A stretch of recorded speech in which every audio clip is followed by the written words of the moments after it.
Hello friends, मेरा नाम कुणाल है और आप देख रहे हैं रेलवे जर्नी विद कुणाल।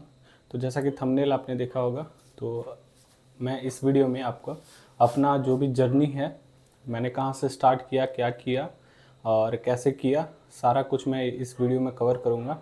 तो जो पहली बार मेरी वीडियो को देख रहे हैं, अगर वीडियो अच्छा लगता हो मेरा, तो चैनल को सब्सक्राइब कर लें, वीडियो को लाइक कर दें और दोस्तों के साथ शेयर कर दें। तो चलिए, बिना किसी टाइम वेस्ट किए हुए चलते हैं मेन टॉपिक पे। तो आज मैं अपना सारा जर्नी बताऊंगा। तो मैं जो बिलोंग करता हूँ बिहार के औरंगाबाद ज़िले से। तो औरंगाबाद ज़िले में भी एक गांव है। गांव का नाम मैं, जैसे आप लोग नबीनगर सुने होंगे, अभी थर्मल पावर प्लांट बना है वहाँ पे। तो उसी के आसपास के इलाके से मैं बिलोंग करता हूँ। वहाँ से भी डिस्ट्रिक्ट जो जाएंगे वो मतलब मेन अनुमंडल ये सब होता है, डीएम ऑफिस होता है। तो वहाँ से 40 टू 45 किलोमीटर है मेरे गांव से, ठीक है। और मेरा जो ब्लॉक है वहाँ से मतलब 15-20 किलोमीटर है, तो बीच में पड़ता है। तो काफ़ी दिक्कत होता है, ओबीसी सर्टिफिकेट, ये सब सर्टिफिकेट बनाने में भी बहुत दिक्कत होता था हम लोग को। तो वैसा गांव समझ जाइए कि कैसा गांव में हम लोग रहते थे, ठीक है। तो मेरा जो फैमिली था, फैमिली बैकग्राउंड बताता हूँ। फैमिली बैकग्राउंड जो था मेरा, बहुत ही पुअर फैमिली बैकग्राउंड से बिलोंग करता हूँ। अभी भी अभी तो जॉब लगने से थोड़ा ठीक हो गया है, पुअर से थोड़ा मिडिल की तरफ आ रहे हैं, बट हैं तो पुअर ही अभी भी, ठीक है। तो मेरे फादर हैं जो वो प्राइवेट जॉब करते थे। तो हम लोग शिफ्ट हो गए हैं सूरत में। वो 10-15 हज़ार के आसपास मिलता था उनको। प्राइवेट जॉब में आपको कितना ही मिलता है जब आपका एजुकेशन उतना लेवल का नहीं हो। 10th करके गए थे तो उतना ज़्यादा पापा का इनकम नहीं था, 10-15 हज़ार कमाते थे। तो वहाँ पे हम लोग सब चले गए, फैमिली पूरा। और मेरे 2 भाई थे, एक बहन थी, और मम्मी पापा, तो पांचों हम लोग रहते थे। पांचों लोग का खर्च प्लस तीनों का स्टडी। तो बहुत सारा दिक्कत का सामना करते हुए तो कैसे भी मेरे पापा ने पढ़ाया। उसके बाद 10th वहाँ से सूरत से करवाया। गुजरात से एक्चुअली मैंने 10th किया हुआ है। उसके बाद फिर पापा का जो कंपनी था वो शिफ्ट होकर मुंबई चला गया, तो पापा मुंबई चले गए। फिर मैं 10th वहाँ पे, वो 9th में ही चले गए थे, बट मुझे 10th वहाँ से करना था तो वो रुक गए वहाँ पे। मैं रुक गया वहाँ पे। उसके बाद 10th वहाँ से फिनिश करके मैं घर चला गया। उसके बाद जब 11th-12th करना था तो मैं उतना ज़्यादा कोई गाइडेंस देने वाला था नहीं घर पे कि मतलब कोटा चले जाओ या फिर मतलब कि पटना ही चले जाओ। जैसे पटना में भी उस टाइम अच्छा तैयारी होता था, कोटा में भी अच्छा तैयारी होता था। तो बुआ ये सब रहती थी मेरी, और चाचा ये सब रहते थे। मेरे पापा 5 भाई है, तो 2-3 चाचा रहते थे आपका वाईजैग में, मतलब विशाखापट्टनम के आसपास। तो और बुआ भी रहती थी। तो वहाँ पे वो लोग बोला कि अच्छा स्टडी होता है साउथ में, तो वहाँ पे चले जाओ, ठीक है। तो 11th-12th मैंने विशाखापट्टनम से किया है। अगर कोई साउथ से देख रहा होगा, मान लीजिए कि विशाखापट्टनम से कोई देख रहा होगा आंध्रा से, तो वो लोग श्री चैतन्य एकेडमी को जानते होंगे। तो मैंने श्री चैतन्य एकेडमी से 11th-12th किया था। जूनियर कॉलेज था श्री चैतन्य जूनियर कॉलेज, ठीक है। तो 11th-12th वहाँ से किया था। तो मैं एक्चुअली आईआईटी का ही प्रिपरेशन कर रहा था वहाँ पे। तो वहाँ पे ज़्यादा फीस भी नहीं था। मान लीजिए कि पर ईयर वहाँ पे 11-12 हज़ार था, दोनों साल का मतलब मिला के 12 दूनी 24 हज़ार के आसपास था। तो रिजनेबल फीस था, उतना अफोर्ड कर सकते थे हम लोग, ठीक है। तो 11th-12th वहाँ से किया, बट वहाँ क्या दिक्कत था, मैं तो पढ़ने तो गया था आईआईटी, बट वहाँ क्यों नहीं अच्छा मतलब कर पाया, क्योंकि फर्स्ट ऑफ ऑल वो लोग तेलुगु में पढ़ाते थे। तेलुगु में पढ़ाते थे तो हम लोग को जो ज़्यादा नहीं, 4-5 ही हम लोग जो थे वो हिंदी लैंग्वेज वाले लोग थे, तो स्टूडेंट थे। तो हम लोग अच्छे से मतलब वो कैच नहीं कर पाते थे, क्या समझाते थे वो लोग तेलुगु में ही समझाते थे, कितने बार बोलने पे इंग्लिश में समझाइए। बट वो कंफर्टेबल थे तेलुगु में, और तेलुगु में जो स्टूडेंट थे वो भी कंफर्टेबल थे। तो उतना हम लोग को अच्छे तरीके से समझ में नहीं आता था। तो हम लोग उतना अच्छे से कैच नहीं कर पाते थे, चीज़ों को समझ नहीं पाते थे। 11th-12th में थे तो हायर जो फिजिक्स होता है, केमिस्ट्री होता है, मैथ होता है, तो थोड़ा सा उसमें टाइम लगता है समझने में चीज़ों को, एक बार नहीं, 2 बार नहीं, 3 बार पढ़ने में। बट वो लोग तेलुगु में समझाते थे, कुछ समझ में नहीं आता था। फिर वहाँ से एक ड्रॉबैक हो गया कि मतलब लैंग्वेज का बैरियर हो गया। तो उस हिसाब से वहाँ पे हम लोग का आईआईटी ये सब, मतलब जितने भी बैच में थे हिंदी वाले मेरे साथ, उन लोग सब लोग बैकफुट पे आ गए, ठीक है।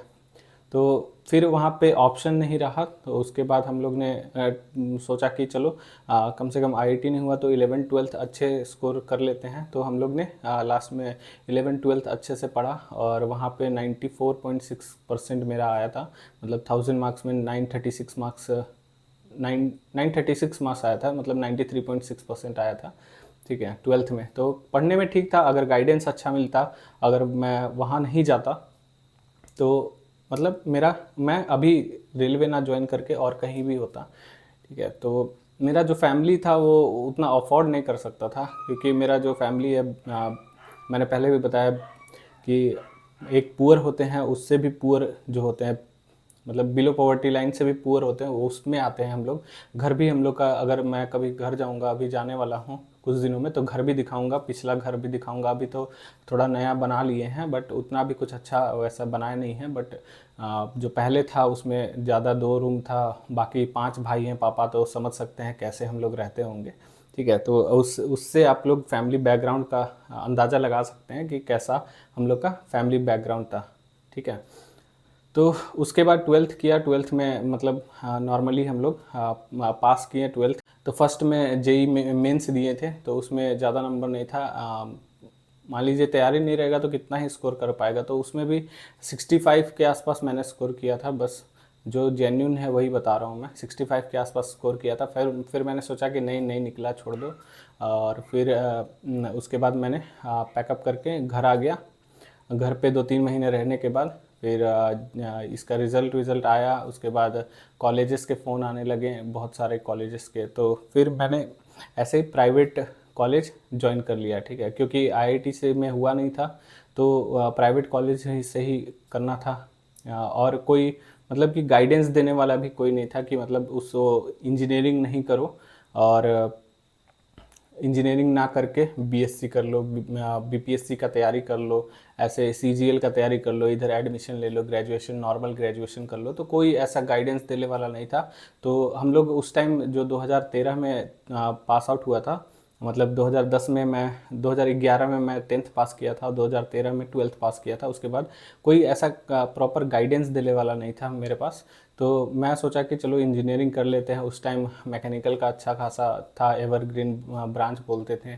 तो मैंने भी सोचा चलो कर लेते हैं, उसके बाद आगे का देखा जाएगा। तो उतना अफोर्ड नहीं कर सकते थे पापा, जैसे मैंने पहले भी बताया कि 10-15 हज़ार सैलरी था पापा का, तो उतना अफोर्ड नहीं कर सकते थे बीटेक करना प्राइवेट कॉलेजेस से, वो भी। तो फिर भी मैंने ट्राई किया कि एजुकेशन लोन ले लेते हैं।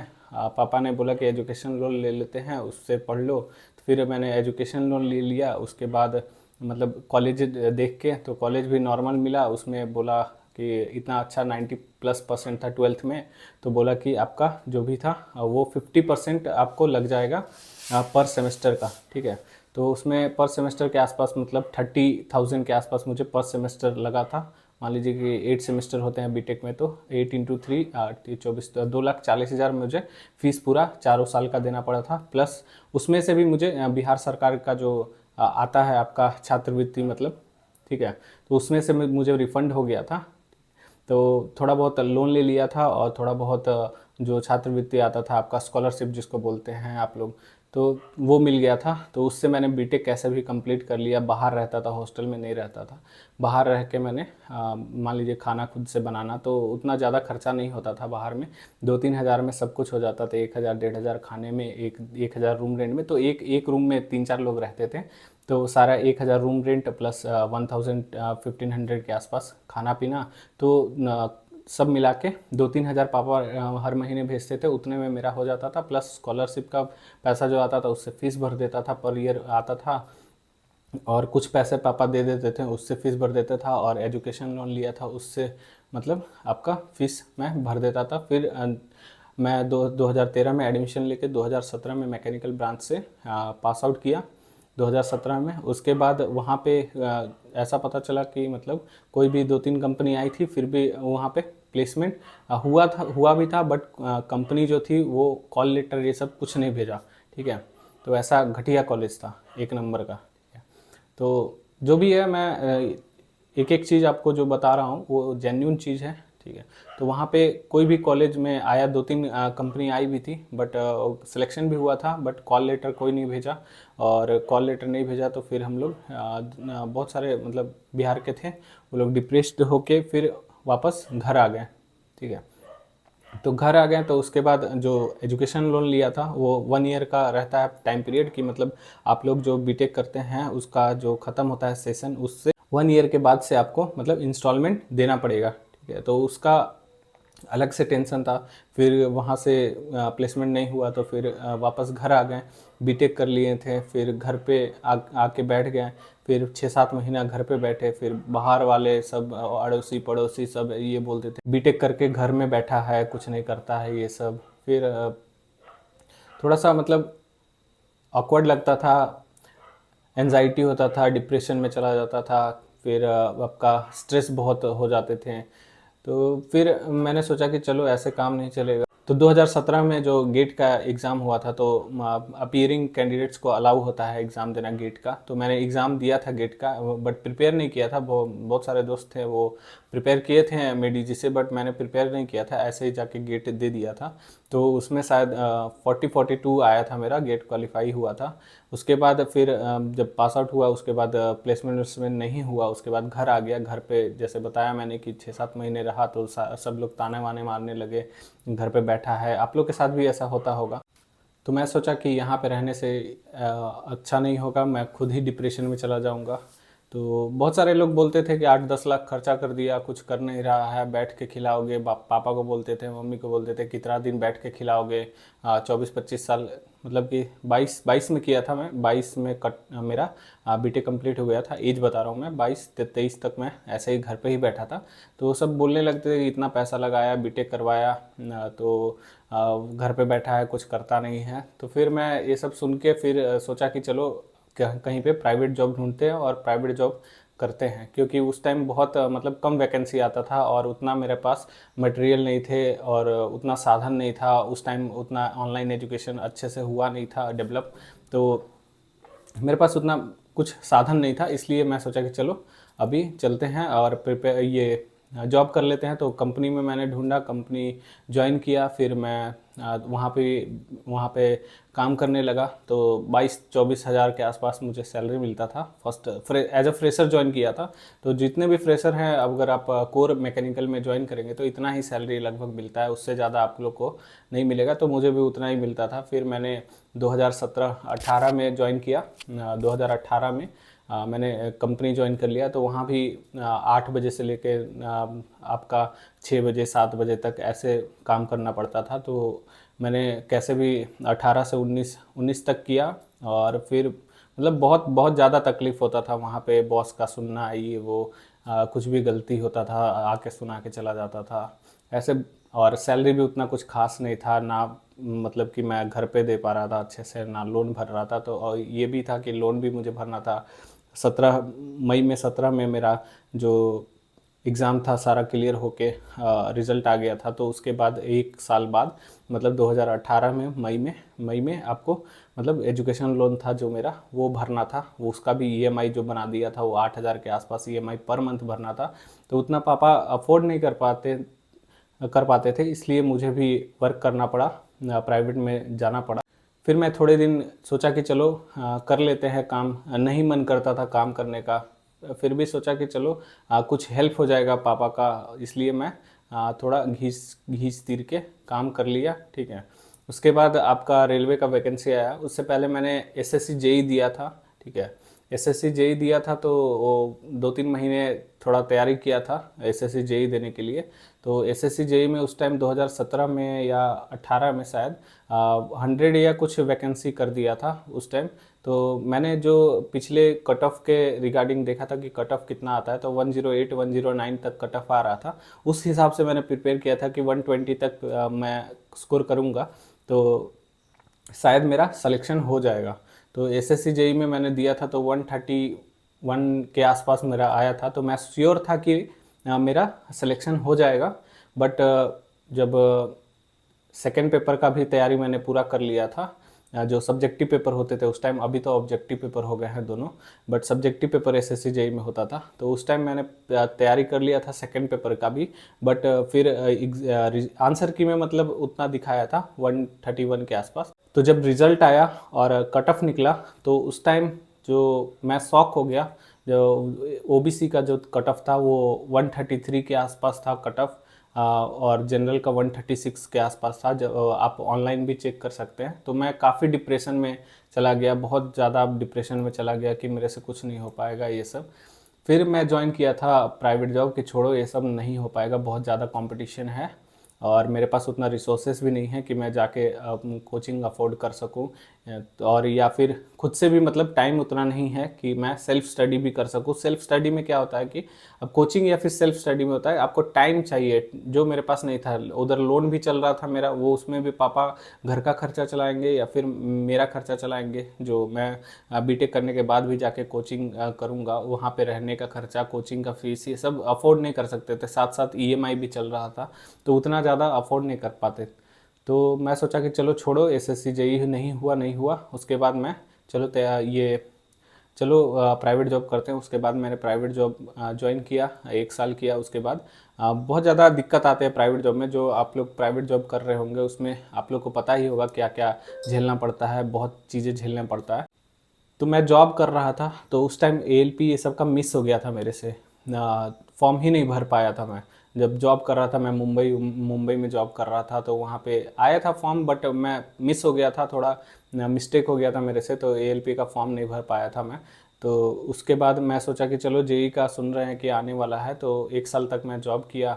उसके बाद 2019 में लास्ट में जनवरी में शायद नोटिफिकेशन आया था, तो उस टाइम मैं जॉब कर रहा था दिसंबर में। उसके बाद नोटिफिकेशन आया तो मैं जॉब छोड़ दिया, क्योंकि मैं प्रिपेयर भी कर रहा था थोड़ा बहुत, 2-3 घंटा टाइम मिलता था उसमें मैं प्रिपेयर कर रहा था, बट मेरे से हो नहीं पा रहा था। क्योंकि सुबह 7 बजे गाड़ी आ जाता था ड्यूटी जाने के लिए, क्योंकि जहाँ पे रूम था वहाँ से 1 घंटा लगता था जाने में, 1 घंटा आने में। तो 7 बजे निकल जाते थे वहाँ से, 6 बजे छोड़ता था, तो 7 बजे वापस आते थे। तो मतलब 12 घंटे आपको मतलब ड्यूटी था, मान लीजिए जर्नी मिला के 12 घंटे। उसके बाद मैं आता था, आपका फ्रेश व्रेश होया, थोड़ा बहुत इधर उधर टहला। बाद में पढ़ने का मन नहीं करता था, क्योंकि सुबह में वापस आपको ड्यूटी जाना है। तो सोचा कि मैं चलो जॉब यहाँ पे छोड़ देते हैं और ट्राई कर लेते हैं कि लास्ट मतलब एक चांस ले लेते हैं। तो मैं वहाँ से जॉब छोड़ दिया, और उन्होंने 1 मंथ का, पिछले मंथ का सैलरी भी रोक लिया था, नहीं दिया था, अभी तक नहीं दिया। ठीक है, तो जनवरी में मैंने जॉब छोड़ दिया 2019 में। जॉब छोड़ के उसके बाद मैंने फॉर्म भर के उसके बाद मैंने सारा बुक्स जो भी रिसोर्सेज था वो इकट्ठा किया, क्योंकि मैं कोचिंग को अफोर्ड नहीं कर सकता था, क्योंकि मैं खुद जॉब नहीं कर रहा था और मेरे फादर थे वो उधर ईएमआई भी भर रहे थे, आपका जो लोन था मेरे पे, तो उसका लोन भी भर रहे थे, प्लस घर भी चला रहे थे। तो वो भी ज़्यादा मेरे को अफोर्ड नहीं कर सकते थे। तो मैं सोचा कि चलो एक बार ट्राई कर लेते हैं। इतना ज़्यादा वैकेंसी आया, 12-13 हज़ार के आसपास वैकेंसी आया था उस टाइम रेलवे में, वो सारे ब्रांचेस मिला के बोल रहा हूँ। तो मैं सोचा कि चलो एक बार ट्राई कर लेते हैं जॉब छोड़ के, क्योंकि जॉब के साथ पैरेलली मेरे से नहीं हो पाएगा, क्योंकि टाइम ही नहीं मिलता है। जॉब के बाद मुश्किल से आपको 2-3 घंटे टाइम मिलते हैं, उससे ज़्यादा आपको टाइम नहीं मिलता है। ठीक है, तो मैंने जनवरी में जॉब छोड़ दिया। उसके बाद मैं सारा रिसोर्सेस मटेरियल सब इकट्ठा किया, क्या क्या पढ़ना है सिलेबस देख लिया। और एक पॉजिटिव पॉइंट क्या रहा, मैं पहले से भी प्रिपेयर कर रहा था जॉब के साथ ही, क्योंकि मुझे पता था कि जेई आने वाला है या एसएससी आएगा, तो उसमें पहले से प्रिपेयर्ड रहूँ मैं। तो थोड़ा थोड़ा जो भी 1-आध घंटा मिलता था मैं कुछ ना कुछ पढ़ते रहता था। बट वो उस टाइम मैं पढ़ता था चारों स्ट्रीम का, सिविल, इलेक्ट्रिकल, मैकेनिकल, इलेक्ट्रॉनिक्स सब पढ़ता था। क्योंकि जो 2015-14 का देखेंगे आप लोग तो मिक्स्ड क्वेश्चन आते थे, सारे ब्रांच से क्वेश्चन आते थे। बट वो एक पॉजिटिव पॉइंट क्या हुआ कि वहाँ सिर्फ मैकेनिकल का क्वेश्चन ये पैटर्न दे दिया कि मैकेनिकल CBT2 जो होगा पहले एक ही एग्ज़ाम होता था, और फिर जो 2019 में जो नोटिफिकेशन आया आरआरबी जेईई का उसमें 2 एग्ज़ाम लिया। एक एग्ज़ाम आपका नॉन टेक्निकल और एक टेक्निकल प्लस नॉन टेक्निकल। तो मेरे लिए पॉजिटिव पॉइंट क्या हो गया, पॉजिटिव पॉइंट हो गया कि टेक बस अपना ब्रांच पढ़ना है, और नॉन टेक मैंने पढ़ा नहीं था, लेकिन मैं जानता था कि ये ऐसा पोर्शन है नॉन टेक जो CBT 1 का, वो मैं 3-4 महीने मेरे लिए काफ़ी है, मैं कवर कर लूँगा कैसे भी। तो जनवरी से स्टार्ट किया मैंने, और मैंने घर पे एक रूम ले लिया, अभी नया बना था, पापा कैसे भी करके बनवाए थे। तो वहाँ पे छोटा सा रूम है, अगर मैं घर जाऊँगा तो वहाँ पे दिखाऊँगा आपको कि मैं उस रूम में पढ़ता था। तो वहाँ पे जाके मैं अपना रूम में सारा कुछ व्यवस्था अच्छे से किया। रूम में दरवाजे भी नहीं थे रूम में, तो मैंने बोला पापा से कि एक दरवाज़ा लगवा दो, तो दरवाज़ा लगवाया पापा ने। फिर दरवाज़ा लगवा के मैं वो रूम सेपरेट कर लिया कि इसमें बस मुझे पढ़ना है, फिर ठीक है। तो उस रूम में बैठ के मैं दिन रात पढ़ता था, और मान लीजिए कि मैं आपको तो गाइडेंस दिया वो 2-3 मतलब 12-13 घंटे पढ़ने का, ठीक है। लेकिन मैं जो था वो स्टार्टिंग से ही, क्योंकि मुझे पता था कि सारे एग्ज़ाम्स पहले हो चुके हैं, जो ALP हो गया, ग्रुप डी हो गया, टेक्नीशियन हो गया, सारे एग्ज़ाम हो चुके हैं। तो RRB JEE का एग्ज़ाम जल्द ही लेगा रेलवे, मतलब मान लीजिए कि 6-7 महीने, ज़्यादा से ज़्यादा 8 महीने लेट करेगा। तो मैं उस हिसाब से प्रिपेयर कर रहा था कि 4-5 महीने में मेरा अच्छा हो जाए। तो सारा कुछ करके मैं, और 2-3 महीने में सारा कंप्लीट कर लिया। उसके बाद मॉक टेस्ट वॉक टेस्ट दे के उसके बाद मैं इसमें CBT 1 देने गया। मेरा CBT 1 जो था वो पटना में था। आप 90 फीट रोड है या 100 फीट रोड है जो भी है, वहाँ पे एग्ज़ाम देने जाएंगे आप लोग। तो मेरा वहीं पे था, सोनी कंप्यूटर्स या कुछ है, तो वहाँ पे एग्ज़ाम था। फिर मैंने एग्ज़ाम दिया, एग्ज़ाम में 92 अटेम्प्ट करके आया मैं। और मुझे पता था 92 अटेम्प्ट किया तो कि CBT 1 कितना भी कट ऑफ जाएगा तो मेरा आराम से निकल जाएगा, ठीक है। तो बहुत खुश था मैं, CBT 1 दे के आया। तो फिर मैंने घर पे आया, घर पे आके CBT 2 का प्रिपरेशन स्टार्ट कर दिया वहीं से। कुछ लोग ऐसे होते हैं जो CBT 1 दे दिए, उसके बाद CBT 2 का वेट करते हैं कि नहीं एग्ज़ाम का अनाउंस कर देगा डेट, उसके बाद मतलब उस टाइम से हम तैयारी करेंगे। तो नहीं, ये गलती आपको नहीं करना है। जब आप CBT 1 दे के आएंगे, आपको पता चल जाएगा कि आपने अच्छा अटेम्प्ट किया है, कैसा अटेम्प्ट किया है, आप सिलेक्शन मतलब कट ऑफ पार करेंगे कि नहीं करेंगे। तो एक आइडिया लग जाता है स्टूडेंट को, ठीक है। तो मुझे आइडिया लग गया था, तो मैंने स्टार्टिंग से ही प्रिपरेशन स्टार्ट कर दिया। 2-3 महीने बाद मई में मेरा एग्ज़ाम था, लास्ट मई में।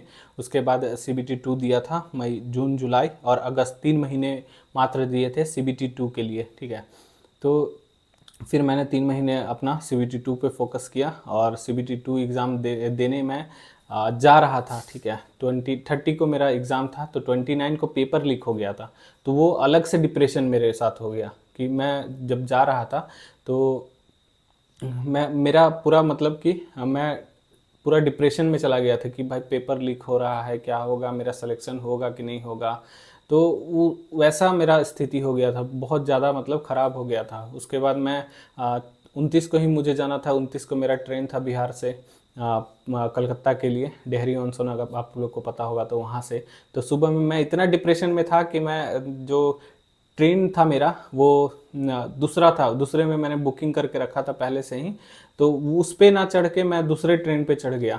इतना मैं डिप्रेशन में था उस टाइम कि इतना पेपर लीक हो रहा है, मेरा नहीं हो पाएगा, कैसे मैं लोन भरूंगा, क्या करूंगा, मेरा फैमिली कैसे चलेगा, इतना सारा खर्चा कर दिया है, बीटेक करवाया, ये सब बहुत ज़्यादा टेंशन में था। तो इसी वजह से मेरा मतलब ट्रेन में किसी और में चढ़ना था, तो मैं कोई और ट्रेन पकड़ लिया। बट मेरे साथ लक क्या हुआ कि जो ट्रेन मैंने पकड़ा था, और टीटी भी आया, मैं वहाँ पे मान लीजिए कि कोई ट्रेन पकड़ रहे हैं, मेरा S4 में, मान लीजिए S4 में 51 नंबर सीट है, मैंने बुक किया है। तो उस टाइम मैं जो था वो स्लीपर में जाता था। तो S4 में मान लीजिए 51 नंबर सीट है, तो मैं वही ट्रेन में, मतलब दूसरा ट्रेन पकड़ना था, उस ट्रेन में जाके 51 सीट पे बैठ के और चला गया। और टीटी भी आया, चेक किया तो बोला कोई दिक्कत नहीं, मेरे से नाम भी नहीं पूछा। नाम पूछता तो उसको लग जाता आइडिया, जो नाम उसके चार्ट में रहता है उससे, बट वो पूछा ही नहीं कुछ, बोला ठीक है। तो मैं भी सुकून से आराम से सो गया, सर आराम से सोया। उसके बाद रात में जैसे ही 7-8 बजे, तो 7-8 बजे का टाइम था, तो मैंने जो बुक किया था वो Dehri on Sone to Sealdah book किया था। ट्रेन था कोई, अभी याद नहीं है। और जो जिस ट्रेन में मैं चढ़ गया था वो डेहरी से आपका कोलकाता जाती थी, ठीक है। तो सियालदह और कोलकाता में ज़्यादा डिस्टेंस नहीं है, सेम ही जगह पे है। तो मेरा लक अच्छा था, मैं 8 बजे उतरा तो शौक हो गया कि भाई ये कोलकाता में कैसे आ गया मैं, कोलकाता में तो ट्रेन जाती ही नहीं है। तो इतना मैं डिप्रेशन में चला गया था कि ये सब पेपर लीक के कारण 29 का पेपर लीक हुआ था, आप लोग को पता होगा, आप नहीं पता होगा तो गूगल सर्च कर लीजिए, यूट्यूब पे देख लीजिए, पेपर लीक हुआ था उस टाइम। जो 29 का पेपर था वो नेक्स्ट 19 को हो गया था, 19 अगस्त सितंबर को हो गया था। तो उस तरह का मेरे में डिप्रेशन आ गया था, ठीक है। तो मैं वहाँ पे स्टेशन पे उतरा तो कोलकाता में देखा, तो कोलकाता में शौक हो गया कि कोलकाता में कैसे आ गया। अगर वही ट्रेन अगर कहीं और का रहता तो मैं तो और कहीं चला जाता, CBT2 मेरा छूट जाता। तो सोचिए किस तरह का मैं मेंटली प्रेशर झेल रहा था उस टाइम। फिर रात में मैं वहाँ उतरा, उसके बाद मैं अपना एक मामा रहते हैं, ALP हैं वो, अभी तो लोको पायलट हो गए हैं और कोलकाता में ही। तो उनके घर गया, फिर सारा कुछ बताया मैं। उसके बाद खाना वाना खा के मुझे रात भर नींद नहीं आया। उसके बाद मैं सुबह में उठा, सुबह में फ्रेश होके और फिर सॉल्ट लेक चला गया। सॉल्ट लेक है जगह, वहाँ पे मेरा सेंटर दिया हुआ था। तो सेंटर पे भी एक सीन हो गया। सेंटर पे मैं ज़्यादा मतलब कि 10-15 मिनट पहले पहुँचा था, ठीक है। तो मतलब एग्ज़िट टाइम से, मतलब एग्ज़िट क्या, बंद होने के टाइम से 10-15 मिनट पहले पहुँचा था। तो वहाँ पे 2 सेंटर एक ही नाम से थे सॉल्ट लेक में। ये ऐसा आप लोग नहीं करें, पहले सेंटर पे 1 आध घंटे पहुँच जाए। तो मेरे से ये गलती हुआ था। तो 2 सेंटर एक ही नाम के थे, बस कोड वो लोग का अलग था। तो वो दूसरे वाले सेंटर पे मैं पहुँच गया। तो वहाँ पे अलग सा मेरे साथ सीन हो गया कि वो बोल रहा है कि नहीं यहाँ पे नहीं है, आपका दूसरे जगह है। तो मैं शॉक हो गया वहाँ पे भी, भाई मैं तो यहाँ पे आया, 10-15 मिनट बचा हुआ है गेट क्लोज होने से। तो फिर उन्होंने बोला कि टेंशन ना लो, वो 10 कदम दूर ही है, ज़्यादा दूर नहीं है। तो ये मेरे साथ अच्छा हुआ।